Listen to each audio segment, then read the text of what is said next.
¿Corriste todo el día y recién llegaste al punto de partida? Prepárate. En los próximos 60 minutos vas a hacer explotar tu creatividad y capacidad de liderazgo. Ya comienza Innovation People con Mica Cariel.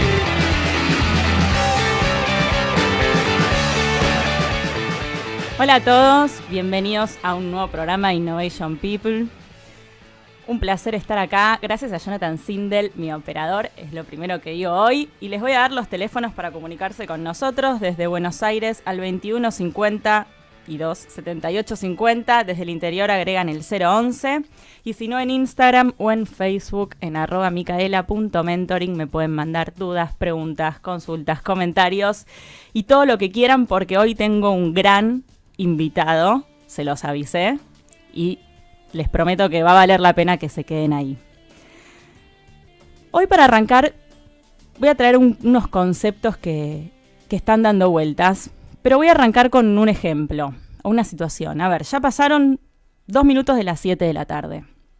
Algunos están volviendo a su casa, otros ya llegaron a su casa o están yendo a algún lugar, pero cenar hay que cenar en un rato. Y ahí viene la pregunta, ¿no? ¿Qué comemos?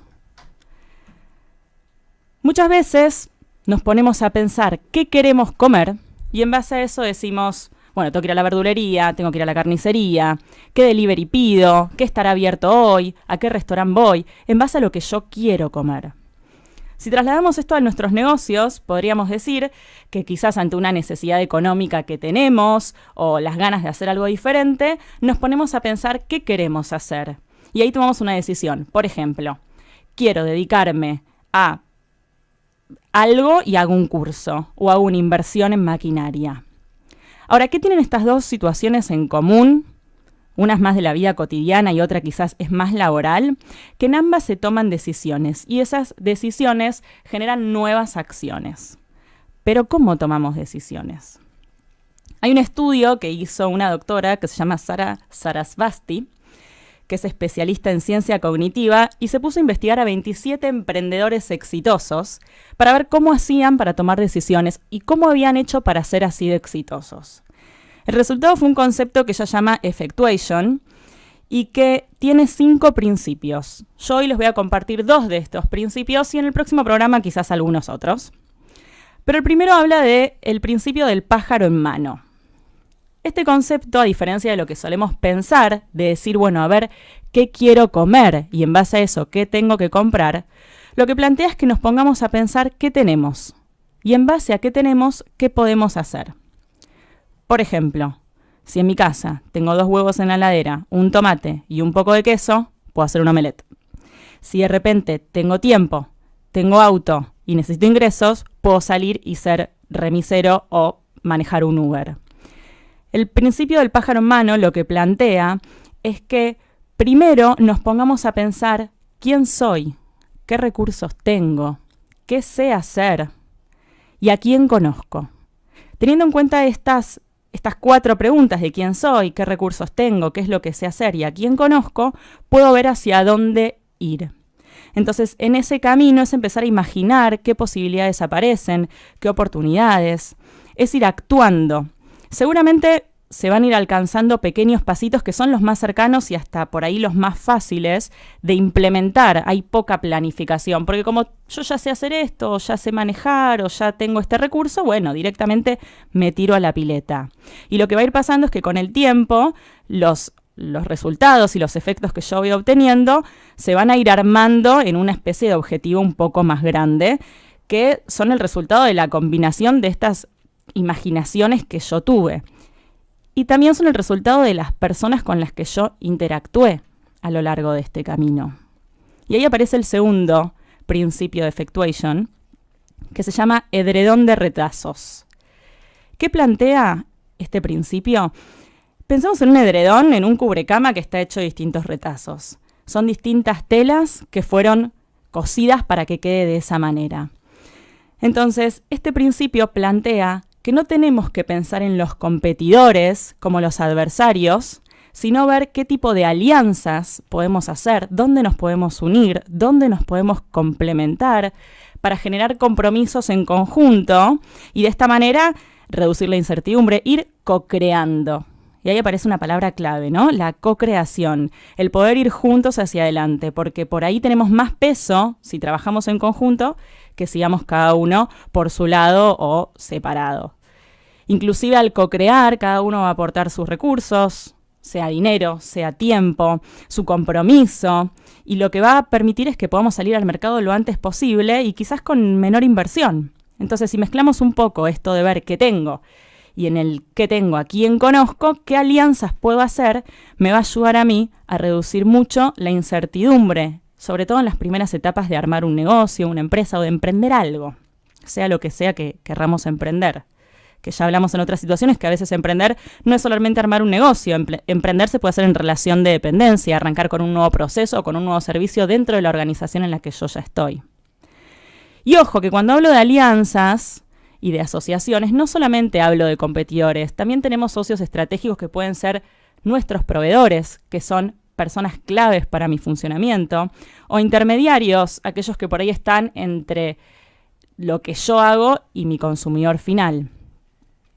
Entonces, teniendo en cuenta quién soy, qué puedo hacer, el desafío es ponernos a pensar qué de lo que hoy tengo yo le puede aportar algo a los demás, dónde puedo yo sumar valor, y no estar volviéndonos locos a ver qué tengo que estudiar, qué tengo que incorporar, sino empezar haciendo los famosos baby steps, los pasitos del bebé, que también nos van acercando a nuestros objetivos y que sobre la marcha vamos construyendo.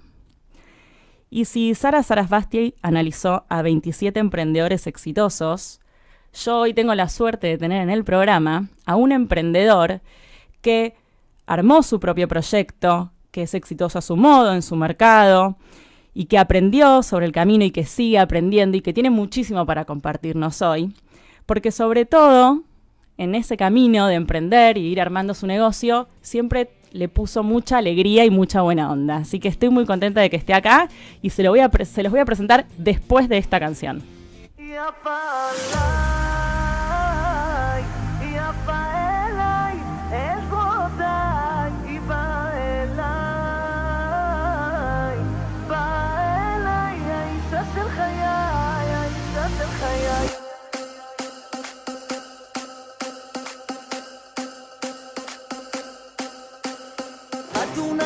שמוזמנים, אני בעננים, כפרה זה היום שלנו, מפריז, מיאמי ואשדוד, עושים לנו כבוד, הגיעו לחבק אותנו, זוג לנו משקה תוצרת חוץ, אני טיפה לחוץ, צריך להשתחרר הלילה, יש לנו כאן אחלה אווירה, ופרייר מי לא בא, ופרייר מי לא בא. על הרגליים יש כאן אווירה חשמל תרימו לי לחיים עזבו עכשיו את הג'קים שחררו את הצלחות יש הלילה חתונה של הסמכות אני נשוי למלכה עם הכתר תרימו לי את היפה בלבן היא לא קולטת שהיא מתחתנת היא הכלה ואני החתן היא יפה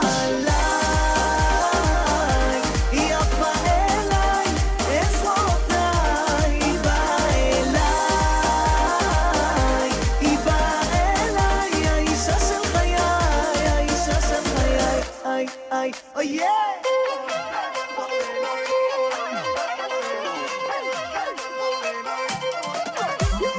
חתונה עם יום של מוזמנים ועד בעננים המסיבה הזאת היסטריה איפה? כל הרווקות עושים לכם כבוד ובעזרת השם זיווג הלילה שמתי לך את הבת יהלום הגשמתי את החלום אין מאושר עכשיו מחר יגיע יום חדש, נמסור לכולם דש, תשים לירח דבש. די.ג'יי בנגן, כולם קמים על הרגליים, יש כאן אווירה חשמל, תרימו לי לחיים. עזבו עכשיו את הג'קים, שחררו את הצלחות, יש הלילה חתונה של הסמכות. אני נשוי למלכה עם הכתר, תרימו לי את היפה ולבן, היא לא מתחתנת, היא הכלה ואני החתן, היא הבעלה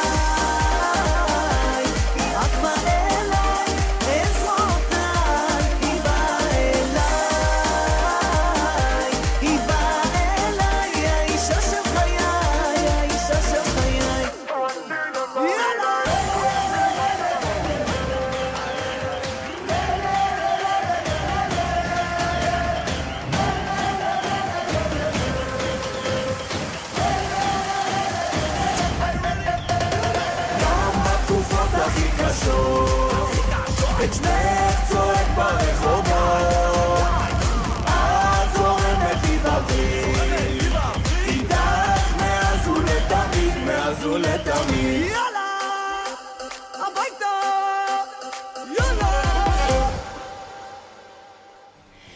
Y seguimos en Innovation People. Llegó el momento de presentar a mi invitado de lujo. Él es socio y cofundador de New Cycle, pero sobre todo es un gran emprendedor. Bienvenido, Daniel Stolar. Hola. Muchísimas gracias. ¿Cómo estás? Bien, me encanta la radio, así que muy bien. ¿Te encanta la radio? Sí. Qué bueno. Me alegro muchísimo que estés acá. La verdad es que eras un invitado que tenía muchas ganas de que vengas. Siento que tenés mucho para contar. Así que contanos un poco más de vos. ¿Qué haces en New Cycle? ¿Qué es New Cycle? Bien, New Cycle es una agencia de publicidad, diría, llamando publicidad lo que es la comunicación de las marcas hacia usuarios o hacia sus clientes. Pero también creo que es una agencia salida del molde en realidad o creada en el cambio de paradigma de comunicación tan grande que hubo, lo cual nos hace pensar un poco de un modo más disruptivo o diferente al que tradicionalmente piensan las agencias. Y diría que tenemos 3 ejes puntuales que son los que nos apasionan. El primero es la estrategia, que obviamente tiene que estar atada a un objetivo. El segundo es la creatividad, que es poder pensar de un modo diferente cómo se resuelve un problema o cómo se alcanza un objetivo. Y el tercero es el contenido. Hoy las marcas, sin quererlo, se convirtieron en canales y en los medios de comunicación. Antes las marcas hablaban a través de un medio de comunicación. Hoy son medios de comunicación como lo somos todos. Las marcas no estaban preparadas para esto, entonces las agencias tenemos como la grata responsabilidad de ayudar a las marcas y de convertir estos canales en algo relevante para la gente, porque cada vez más gente pone su bloqueador de anuncios en sus computadoras, con lo cual las marcas no son a veces lo más querido por las personas. New Cycle es eso, y yo particularmente soy planner, que lo que hago específicamente es trabajar sobre las estrategias de marca y trabajo sobre la estrategia general de la agencia para el crecimiento de la agencia en sí, tanto en Argentina como en toda la región. Tenemos oficinas en Panamá y en Londres también. O sea, un poco que su responsabilidad es que las marcas hablen de una manera diferente a las que vienen hablando, sin que sean, sin que nos molesten, sin que nosotros las odiemos de alguna manera, y trabaja mucho la creatividad en eso, ¿no? En ver cómo puedo transmitir quizás lo mismo de otra manera. Sí, lo más difícil a veces es que las marcas a veces inclusive tienen dificultades para entender cuáles son sus propios problemas o sus necesidades más puntuales para transmitirle a alguien que los ayude a trabajar sobre eso. Las agencias lo que tenemos que hacer es convertir eso en algo relevante para la audiencia. Y lo que decía con respecto a diferentes, que quizás las agencias históricamente trabajaban sobre campañas muy puntuales, ¿sí? Y eran los comerciales de televisión que veíamos, quizás había 2 o 3 por año en una marca y ya, y hoy en día las marcas están hablando todo el tiempo, y es entender también que a veces un meme o algo que ven en su celular una persona en Instagram es una forma de comunicación de una marca que tiene que ser importante. Hoy la cantidad de estímulos que vemos los usuarios todos los días es tan grande que las agencias junto a las marcas, porque solos ninguno puede, tenemos que tratar de encontrar un mejor método para llegarle a las personas, llegarle al bolsillo de las personas, no en términos de la plata, sino en términos de su celular, a veces. Sí, sin duda. Son esos socios estratégicos que ya no toman quizás a las marcas como sus clientes, sino como que son un gran equipo, ¿no? Que van juntos de la mano hacia el objetivo de la marca, que si no lo alcanzan ustedes tampoco. Sí, ¿no? Totalmente. Bueno, de hecho, hace muy poquito que fueron los FEPI, que es el Festival de Publicidad Independiente. La agencia ganó mucho más de lo que esperábamos. Ganamos 16 premios al mejor creativo, sí. Ganamos la mejor agencia independiente de este año, lo cual fue muy sorpresivo, pero no tengo dudas, y de hecho lo primero que hicimos fue llamar a las marcas y agradecerle a las personas con las que trabajamos, porque es imposible que una agencia llegue a eso si no hay atrás una marca que acompaña y que cree, digamos, como en toda relación, la confianza es clave. Ujú. Y por otro lado, la co-creación, como expresabas antes, es muy importante porque nosotros no sabemos sobre un montón de cosas del negocio y es clave entender el negocio de la marca con la que trabajamos. Sí, y comunicarse entre ustedes también constantemente para ver qué está pasando, porque como hablabas recién, la publicidad antes era, veo un anuncio en la vía pública o en la tele o lo escucho en la radio, y hoy por hoy es bidireccional. Ya no es yo hablo y el otro si escucha genial y si no escucha mala suerte. Acá hay una comunicación constante, un ida y vuelta. De las redes sociales ni hablar, pero de repente vamos a tener WhatsApp en cualquier momento. Algunas marcas ya lo tienen, ¿no? Pero que puedo tener un diálogo, por más que sea un robot el que esté del otro lado. Pero tengo un ida y vuelta casi inmediato, ¿no? Entonces... Sí, nosotros de hecho uno de los premios que ganamos fue a través de una campaña que hicimos en WhatsApp, pero la única forma de meterse en el WhatsApp orgánico de alguien es dándole algo que realmente le sea importante. De hecho era una campaña específica donde nos comunicábamos para darle un tipo de beneficio exclusivo para un evento, y obviamente que con videos de sus ídolos y con buena onda y todo, y sin robot, porque también es un riesgo a veces deshumanizar algo que hoy está muy humano. A nosotros como agencia, hoy por hoy llamar digital y tradicional es un poco antiguo. Creo que las agencias tenemos que ser integrales. Sí.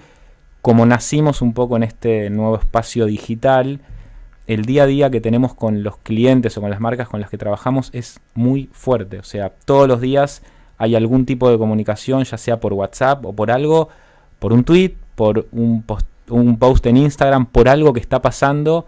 Y eso es algo que antes no se daba de ese modo. Eso fue, creo, o lo que hoy se llama un poco post-publicitario, que es esto que ya falleció de la publicidad histórica y un poco lo que nace hace un tiempo hasta hoy, que tiene que ver con esta nueva forma de comunicación o paradigma. Sí, y que también hay un montón de barreras que desaparecen. Antes por ahí nosotros íbamos al colegio y a la profesora la veíamos ahí y listo, y hasta la próxima clase ni sabíamos. Después, bueno, nos empezó quizás a dar su mail. De repente hoy vas a una clase y el profesor te da su celular y entras a las redes sociales y ves su vida personal, ya hay como...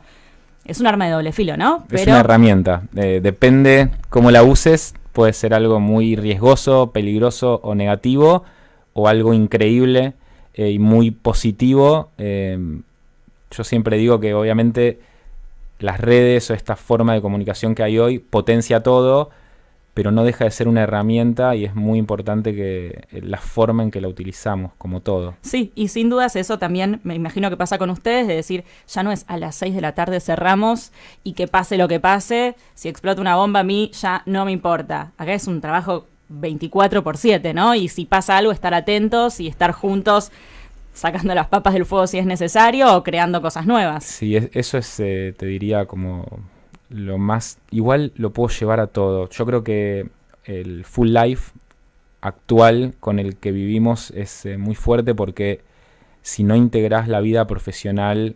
Antes las compañías trabajaban muchísimo lo que era el equilibrio de tu vida personal con el laboral y hoy lo siguen haciendo y es muy importante. La realidad es que el equilibrio hoy, creo que para la generación, la nuestra o las que vienen, está dado por elegir algo que les gustaría hacer. O yo siempre la pregunta que hago es, ¿por qué cosa te clavarías a las 4 de la mañana trabajando y no lo sufrirías tanto como otras cosas? Porque en el fondo la vocación o la pasión en ese sentido es lo único que puede hacer que algo triunfe. Sí. Y sentirte el dueño de eso. Nos ha pasado quizás que tuvimos situaciones con marcas en redes de crisis que aparecen un sábado a las 10 de la noche y está en uno y en la pasión que tiene por eso, ver cómo se mete, y también ahí ves todo, ves quién no contesta en WhatsApp, quién contesta, quién está muy metido, quién lo ve como algo de 10 a 7 de la tarde o de 9 a 6 y se terminó y después me quiero ir a tocar mi instrumento que es mi vida. Ahí es como que se ve todo y bueno, es ser muy claro con la expectativa de eso. Y un poco lo que decíamos recién de la tecnología, que depende para qué lado lo lleves, de repente es el no descansar nunca, porque podés estar trabajando todo el día, todo el tiempo, no importa desde dónde, aunque estés de vacaciones, porque agarraste el celular para sacar una foto y de repente te diste cuenta que te había llegado un mail. Y decís, ay, qué me jode responderlo.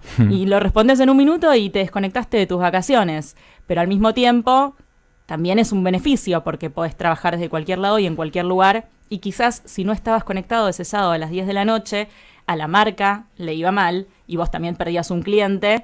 Y bueno, es como ese doble filo. Y las cuestiones, en lo que es la cuestión generacional, eso está muy presente. Los nativos digitales, que son los millennials y los centennials, ya venimos con eso incorporado de alguna manera.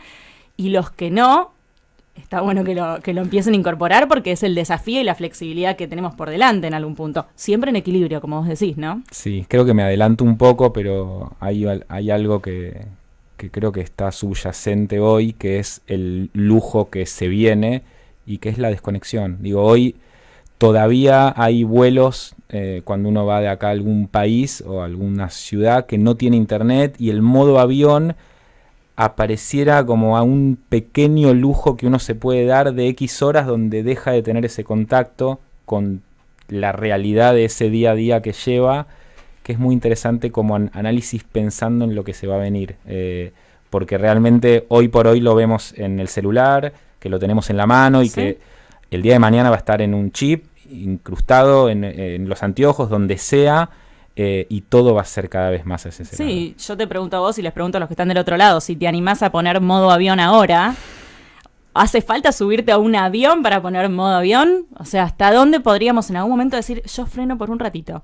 2 horitas. Si estás escuchando por internet, no ahora te animes ahora. Pero desde ese lado, ¿no? En cuando nos relajamos también. Sí. Dan, me parece súper interesante todo lo que me estás contando. Y yo te voy a preguntar un par de cositas más. Todos queremos ser exitosos como ellos. Todos llegaron a ese algo. Pero lo que en Innovation People queremos saber es cómo hacemos. Todo lo que me contaste está buenísimo, que vienen haciendo ahora. Pero ¿cómo hiciste para llegar hasta acá? Ok, creo que mi carrera es un poco extraña, así que la voy a ir contando como me sale. En realidad yo estudié licenciatura en Administración en la Facultad de Económicas y me metí desde...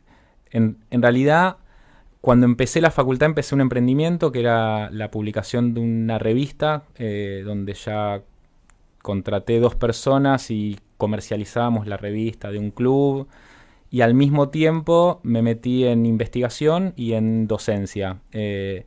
Lo que hice en el momento ese, yo empecé a estudiar en 2001, imagínense plena crisis, y estudiar económicas en 2001 era muy interesante porque entrabas al aula y te hablaban de punto de equilibrio, oferta-demanda, y vos decías, toda la gente está con el corralito, muriéndose de hambre. Entonces empezó un camino dentro de la Facultad de Económicas en la UBA hacia lo social, y era profesionalizar la administración llevado a lo social. Lo que hice en el momento ese fue, aparecieron 12 economistas y crearon el Plan Fénix. Fue un plan creado por economistas de la Facultad de Económicas, que después inclusive se juntaron con los ministros de Economía y todo, tratando de crear un tipo de balance post-FMI, voy a decirlo, acá, y con todo lo que había pasado, para tratar de mantener un tipo de economía más social y consciente. Lo que hice fue tocar la puerta de la oficina donde estaban y me ofrecí para desgravar las conversaciones de ellos, obviamente sin cobrar, y empezar a aprender los tecnicismos y qué decían, etcétera. Con lo cual, todos los días terminaba la facultad de estudiar, me iba ahí adentro con el Walkman, sí, muy gracioso ahora contarlo, y empezaba a desgravar un poco las conversaciones. Después de ahí entré en el programa de Gerencia Social para el Desarrollo Humano, que era un proyecto creado por Naciones Unidas y la Universidad de Buenos Aires, y empecé a trabajar todo lo que era investigación y docencia dentro de esa temática, economía social, responsabilidad social empresarial, etcétera. Mezclando un poquito 2 mundos, ¿no? Sí, porque lo otro que me pasaba es que yo creo que la licenciatura en administración, perdón si alguien está estudiando eso y lo escucha, es la carrera con menor vocación de la historia de la humanidad. Cualquier persona que está estudiando eso y vos le preguntás qué querés ser, se imagina en un cubículo quizás adentro de una oficina gigante con un montón de gente, pero no tiene idea qué va a estar haciendo, o sea, ¿Cuáles son las tareas puntualmente? Dentro de la docencia, cuando estaba en los cursos, de hecho era una pregunta que hacía y incentivaba a que si a alguien realmente le apasionaba otra cosa, lo piense 2 veces.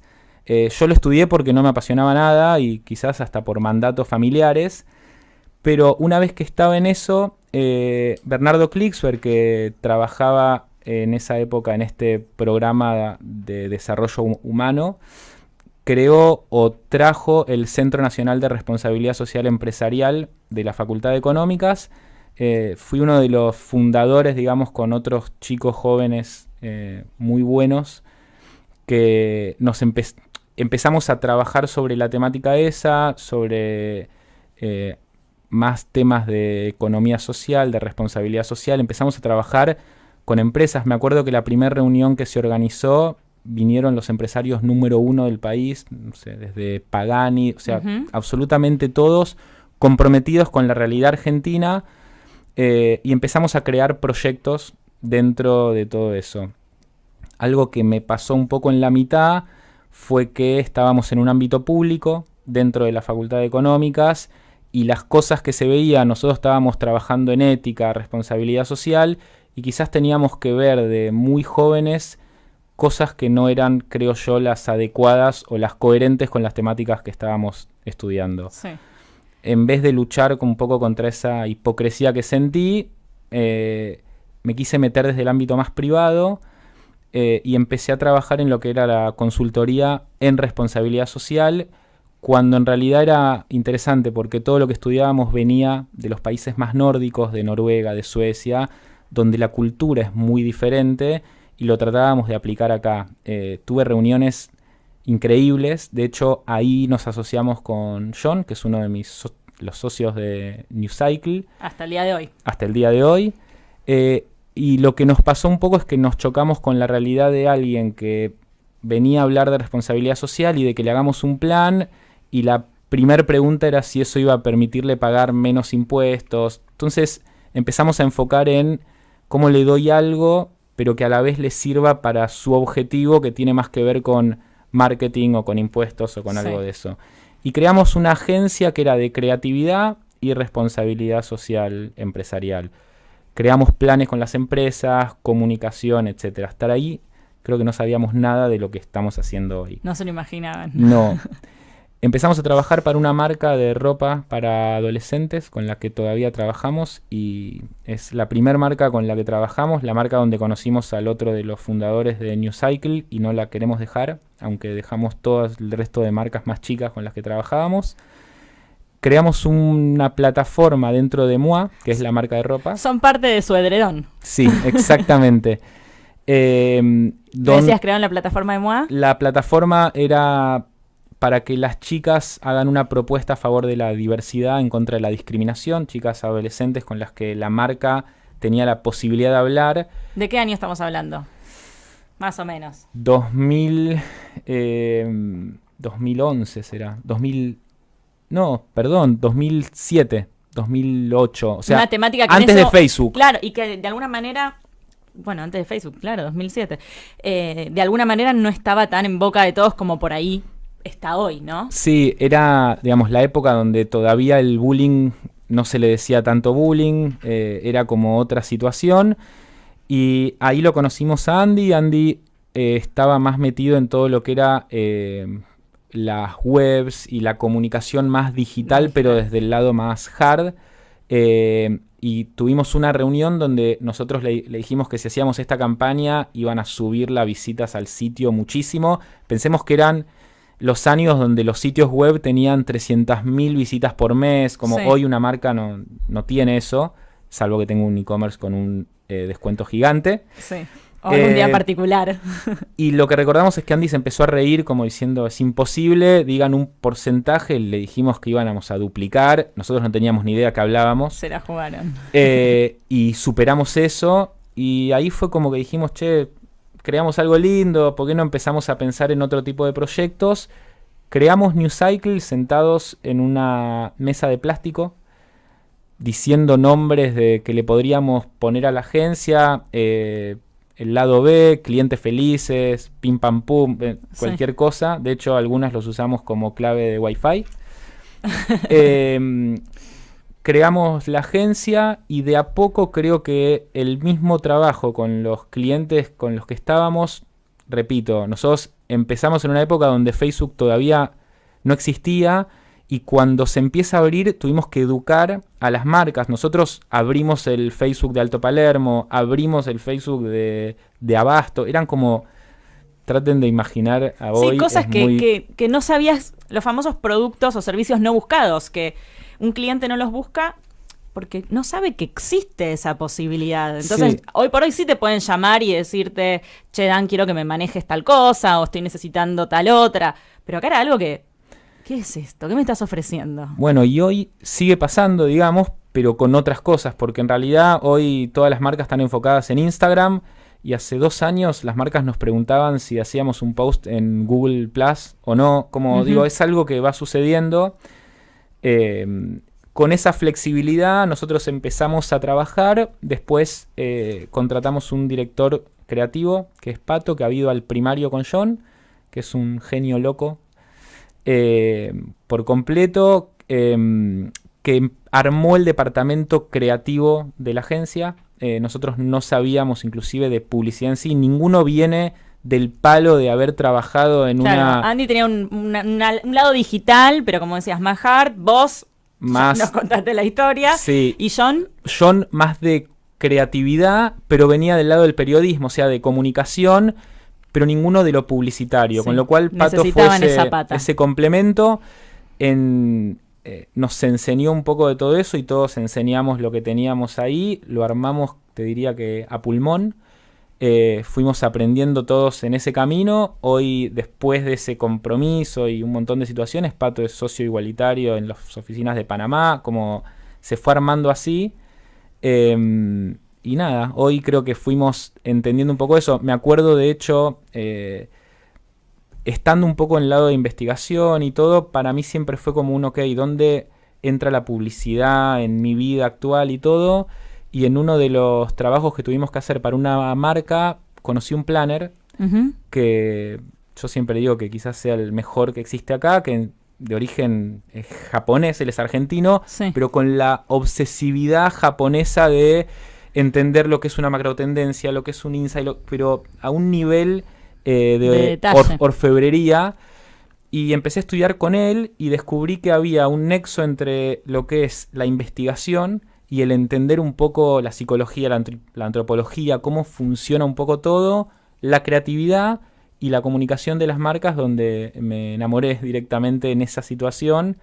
Hice un posgrado en planning y ya después me fui metiendo más desde Está ese bueno lado. porque integraste distintas disciplinas que por ahí algunas te resultaban interesantes y nada más, pero de alguna manera encontraste dónde estaban esos puntos en común, e inclusive cosas que habías, como el discurso de Steve Jobs, ¿no? Que donde se unen los puntos de todas tus experiencias y todos tus estudios, de decir, a mí me apasiona esto y va por este lado, y bueno, te pusiste a caminar por ahí, a investigar y a aprender más para llegar a tener algo hoy que es bastante completo en algún punto, porque ¿cuántos son hoy en New Cycle? Somos más de 60 en Argentina y en Panamá más de 10, y aparte tenemos un crew con el que generamos contenido de manera constante, con el que trabajamos en todo el resto de los países, en Colombia, en México, en Chile. Así que es parte de esa integración hablamos un poco fuera del aire, ¿no? De este complemento que es necesario a la hora de afrontar algo y decir, bueno, ¿qué tengo yo para aportar y qué tienen los demás también para darme? Que si lo relaciono con Effectuation, justo es, bueno, ¿a quién conozco?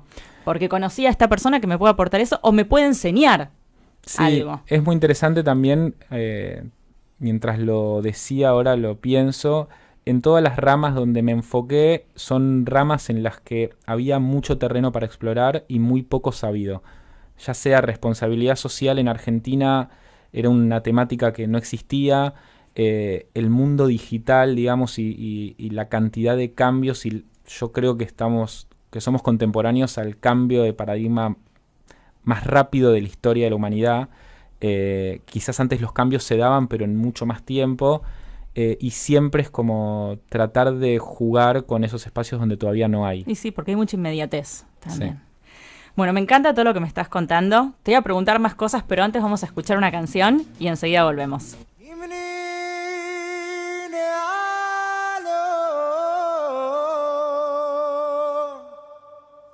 Dalla cena divin, dal temaro bloninalo.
Bueno, y acá estamos.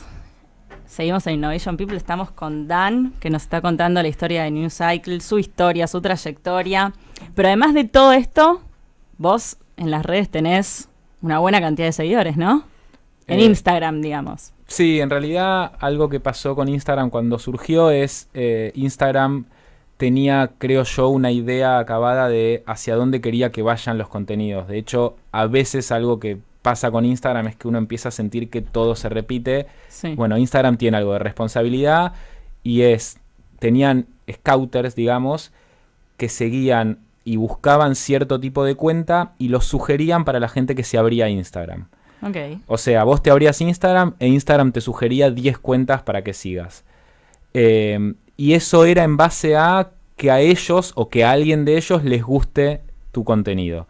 Lo que pasó con mi cuenta, como también con la cuenta de New Cycle, con la cuenta de John, fue que Instagram vio esas cuentas. Y les gustó. Le gustó y la sugirió. Por eso fue que crecimos muchísimo en cantidad de seguidores.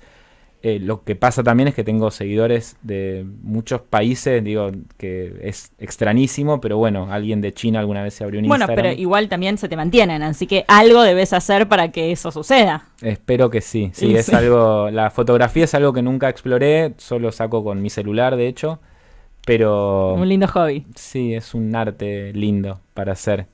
Creo que todos un poco podemos con esto... con lo que pasa hoy con los celulares y todo, explorar otro tipo de artes que antes era más complicado hacer. Sí, sí. Se democratizó un poco esa parte. Bueno, después nos vas a dar las redes para que los que no te siguen todavía te empiecen a seguir. Bueno. Bueno, y todo este camino está buenísimo. hermoso y todo, pero seguro que algo más pasó por ahí. Y sobre eso yo te voy a preguntar. Que el camino se hace al andar, ya lo sabemos. Pero mejor aprendamos en el trayecto. Ya llega A los Tumbos, porque no todo camino está basado en aciertos. Y como no todo camino está basado en aciertos, seguro que te tropezaste un par de veces. Y yo quiero que nos cuentes algún error, alguna macana, por decirlo bien, digamos, que te mandaste y qué aprendiste de eso. Bien, primero me parece espectacular el cuestionarse eso, o por lo menos indagar un poco. Yo estoy convencido también por el mundo digital en el que trabajamos que todo es acción, evaluación o análisis y después profundizar o repetir esa acción, pero ya con los learnings, digamos, o los cambios de esos aprendizajes. ¿Por qué digo esto? Porque al haber trabajado siempre en situaciones donde quedaba mucho para explorar, hay mucho que no se sabía, como, che, ¿cuánto es una buena cantidad de likes por foto? Y tenías que ir viendo, analizando, no era algo que estaba establecido. Hoy quizás en ese tipo de cosas no ya había está un más estándar, una estadística, un promedio. Exactamente. Creo que muchísimos. También cuando empecé a ver un poco de qué se trataba el programa, fue como la pregunta que más complicado se me hacía acordarme de uno en particular. Me acuerdo de varios. Hay uno en particular que se dio cuando yo era mucho más chico. Cuando estaba en la facultad, nosotros parte de lo que hacíamos era la organización de eventos Sí. Que tenían algún tipo de simbolismo o algo relacionado con lo social. Había uno, que de hecho creo que es un evento que organizó Radio High con la Facultad de Económicas, que iba a venir a hablar Pilar Rahola, que yo en ese momento no tenía ni idea quién era. Y me acuerdo que llegó un mail volador de alguien de la radio que decía como va a venir esta señora a hablar, la mujer esta es muy importante, muy conocida, muy importante que contacten a la gente para que venga a la charla. Sí. Obviamente reenviamos el mail como lo hacemos normalmente.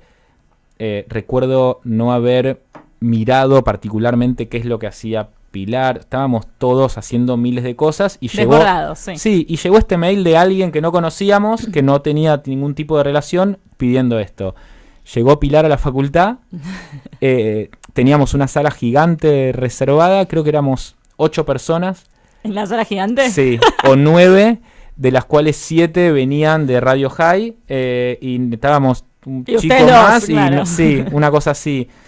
Me acuerdo de la persona de Radio High que se acercó y como que nos empezó a preguntar quién era el responsable de este desastre, y todos era como en realidad nadie y todos, Nadie y como todos. no teníamos ni idea de todo eso. La primera sensación fue, disculpe, mandamos este mail, no sé a quién trajo usted, que no convoca a nadie. Después cuando me fijé quién era, dije, no, pues una mujer que tiene mucha cantidad de adeptos y seguidores ya desde esa época. Y creo que el aprendizaje más grande de todo eso fueron varios en realidad. El primero,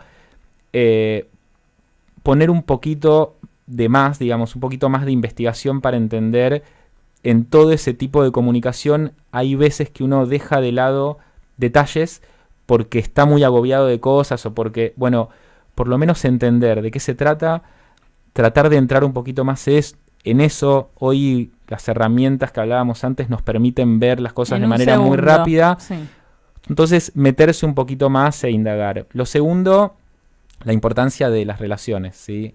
Si esta persona de la radio hubiese tenido algún tipo de relación que no haya sido solamente les mando un mail una vez y me olvido, seguramente esto habría sido diferente en ese sentido. Esta continuidad que hablabas que tienen ustedes desde New Cycle, de decir qué pasa, cómo están, cómo van, y si no es todo el tiempo, por lo menos una vez por día, es decir, cómo Sí. está todo por ahí, cómo avanzaron, cuánta gente se te anotó a la charla. Yo una de las cosas que siempre digo en las reuniones, de hecho particularmente con la gente de cuentas, que es la que trabaja más cerca de la marca, es preguntemos cómo está la venta del producto. O sea, qué está pasando, porque en el fondo a veces hay una inercia del creativo de quiero crear una campaña que gane Cannes, y es como, ¿cómo está la marca? ¿Qué está sucediendo? ¿Se está vendiendo? ¿Dónde se vende? O sea, todo ese tipo de preguntas que a veces no se hace porque uno a veces está solo enfocado en su objetivo y no entiende qué es lo que está pasando con el otro. Y a veces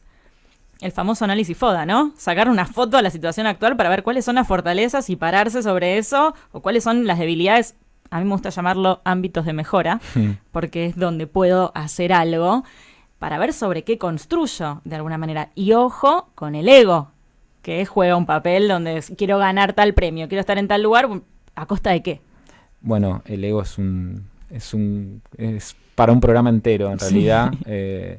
Pero es algo que nosotros tratamos de correr de manera constante, o de entender por lo menos cuántas veces uno, por su ego, comete errores absurdos que no tienen ningún sentido, porque de hecho ese ego genera que todo se vaya para cualquier lado. Particularmente con esto, el aprendizaje más grande que tuve fue setear expectativas. Y es siempre, pero siempre que uno va a emprender algo, que va a hablar con alguien, que va a definir un objetivo, tiene que sentarse con la otra persona y decirle qué querés, qué esperás. Si yo sabía que esta persona esperaba 300 personas, le hubiese hecho 1000 preguntas. Y si él sabía que yo no iba a tener expectativa de invitar a nadie porque todos iban a venir desde otro lado, me hubiese hecho 1000 preguntas. Entonces, estoy convencido que a veces este simple detalle de sentémonos a ver, inclusive cuando uno emprende, cuando se asocia con alguien, es clave entender qué quiere el otro. O sea, nuestro primer mentor, voy a volver un segundo al bloque anterior, pero con John, que soy amigo desde los 15 años, siempre hicimos cosas juntos, aunque no sean tener una empresa y negocios, estar trabajando de lo que hacíamos. Pero a los 17 años fuimos a tomar un helado a Pérsico en el momento que abrió. No sé si se acuerdan de esa época, pero tenía un local tremendo en Salguero y Cervinio. Perfecto. Plena crisis, y Pérsico siempre lleno. Siempre. Sentados en la mesa éramos 8, y de la nada viene un señor y nos ofrece 1 kilo de helado con 8 cucharitas, nos limpia la mesa, nos saluda y se va. John, obviamente, conmigo, pero se para, lo saluda y me dice, es el dueño. Nos ponemos a hablar con él. Generamos muy buena onda, nos da la tarjeta. A partir de ahí le pasamos una idea que era que haya cucharitas para zurdo en el helado. No sé si se acuerdan, pero la cucharita era una gota. Perfecto. Bueno, y me acuerdo cómo se habló también cuando aparecieron las cucharitas para... Bueno, fue con John. Esa idea se la mandamos a él. Creador. Y lo segundo que le dijimos era que haga un menú en braille. Lo que él hablaba era que quizás no lo iba a leer la gente, y le dijimos no es solamente para la gente que necesita el braille. Nos da una reunión, nos vestimos de traje a los 17 años, yo pelo largo, éramos un desastre. Vamos a la reunión y llegamos 20 minutos más temprano, estacionamos el auto, nos llega un mensaje que dice Federico se tuvo que ir, les cancela la reunión, no sé qué. Tremendo. Pero nos vuelve a dar la reunión a la semana. Tuvimos una reunión muy buena, al final no pasó nada, pero él, sin saberlo, de hecho lo vimos hace muy poco, fue un mentor muy importante, porque alguien que para nosotros era muy, muy, muy importante, que no tenía lugar para nadie, le dio lugar a 2 chicos de 17 años, de los que no dependía, que no le ofrecían nada especial, creo, quizás no lo supo ver, pero pudo escuchar en algún punto, y a veces cuando nosotros nos sentimos escuchados, ya eso genera un cambio en nosotros, ¿no? Y me hacías, con esto que contabas, me hacías acordar, hace un par de programas hablábamos de la diferencia entre proponer e indagar, que cuando yo propongo hablo de mí, de mis ideas, de lo que yo sé, de lo que yo conozco. Yo ahora estoy proponiendo. Ahora, cuando yo te pregunto a vos, estoy indagando, y cuando yo te indago, te doy la posibilidad a vos de pensar, de crear, de compartir tu experiencia.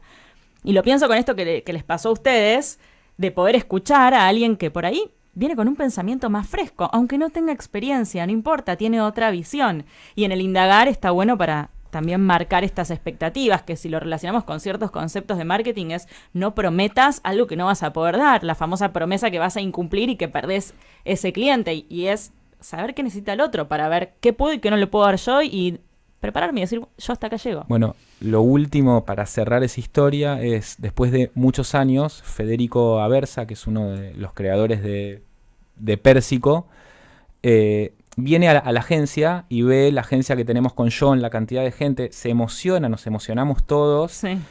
Y una de las cosas que nos dejó otra vez, dejándonos una enseñanza ahí, fue ustedes tienen que ayudar a que el otro cumpla sus sueños. O sea, cuando vos te asociás con alguien o cuando te juntás con alguien, entender la expectativa del otro es estar atento a que cumpla sus sueños. Eso va a hacer que todo sea fructífero. Suena súper lindo, pero no es fácil de llevarlo a cabo y es un desafío, ¿no? Seguro.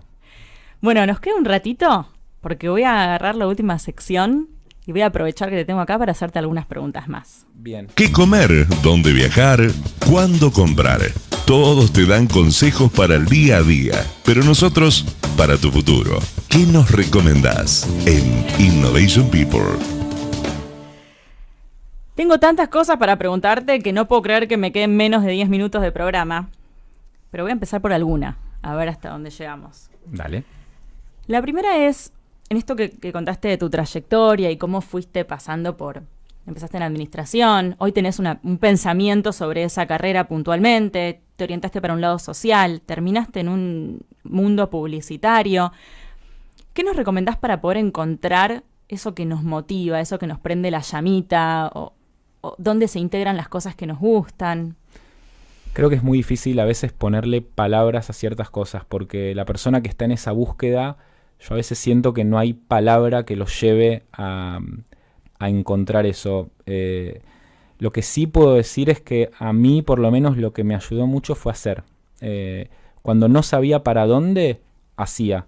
Porque en ese hacer uno va entendiendo dónde están los límites de lo que a uno le gusta, lo que no le gusta, lo que quiere, lo que no quiere. Como que se va encontrando en la misma acción. Antes hablabas de la charla de Steve Jobs, que hablaba algo muy interesante, que es que todo se conecta al final y no al principio.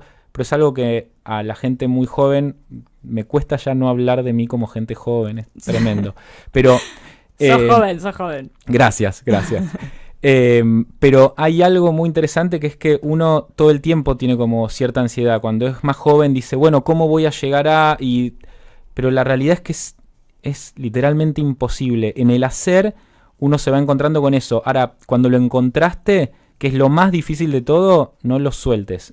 Porque lo otro que pasa es que a veces, lo que hablábamos antes, es cuando vos encontrás que quizás, bueno, está bien, pero las cuentas las voy pagando con esto. Pero como te vas metiendo en otra, te vas desapegando un poco de algo que tenés muy adentro y muy de pasión. Si hay alguien que le gusta mucho el deporte, se va a dar cuenta que quizás lo deja por X años, porque, no sé, tuvo un hijo, porque lo que sea, y cuando vuelve a hacerlo siente una llama que lo conecta con algo casi estomacal, que tiene que ver para mí con no soltar aquello que te apasiona. No perder el foco, de alguna manera. O sea, hacer quizás otras cosas o probar otras cosas, pero no perder el foco de eso que te lleva a vos a esa sensación donde podés pasar horas haciendo y decís, ya pasó 3 horas, 4 horas pasaron y yo estoy haciendo esto. Y bueno, porque hay algo que te apasiona en todo eso. Sí, y sacar el juzgar. A veces yo siempre creo que, bueno, más que nada los argentinos, para las cuestiones de moral y juzgar y todo, estamos mandados a hacer. Opinólogos. Exacto. Porque es mucho más fácil también ver en eso, en el otro, y no enfocarse en uno.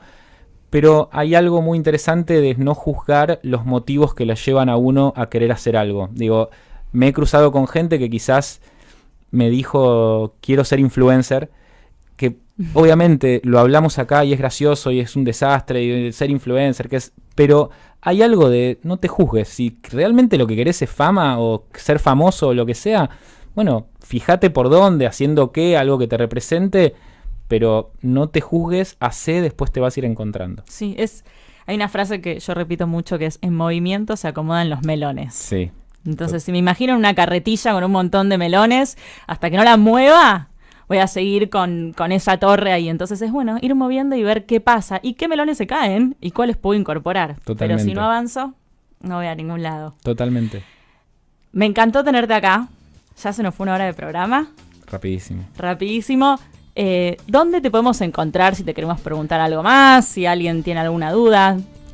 Bueno, antes hablaste de mis redes. Mi Instagram es Danistolar,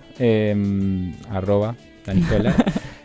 Si no, te puedo dejar un mail o algo para que si alguno llega a preguntar, que se lo pases sin problema. Y nada, creo que hoy es muy fácil buscar a cualquier persona. Sí. Así que busquen, hagan. Y prueben. Y jueguen. Yo siempre algo que digo a la gente con la que trabajo es que entender cuál es quizás una estrategia que sea la mejor de todas es muy complicado, y quizás las estrategias que triunfaron no eran las mejores de todas, pero hubo alguien atrás que jugó con su instinto, con lo que creía, y convenció a todos, y eso fue lo que funcionó. Creo que estamos jugando un poco todos, y el día que nos vayamos deberíamos haber jugado bastante. Sí, y animarnos. Bueno, gracias por todo lo que compartiste. Gracias. Un placer que hayas estado acá. Gracias a ustedes por estar del otro lado. En @micaela.mentoring pueden mandarme lo que quieran. Cualquier cosa me preguntan por Dan y yo les paso los datos y se van a enterar nuestro próximo invitado. Gracias a Jonathan Sindel y nos vemos la próxima.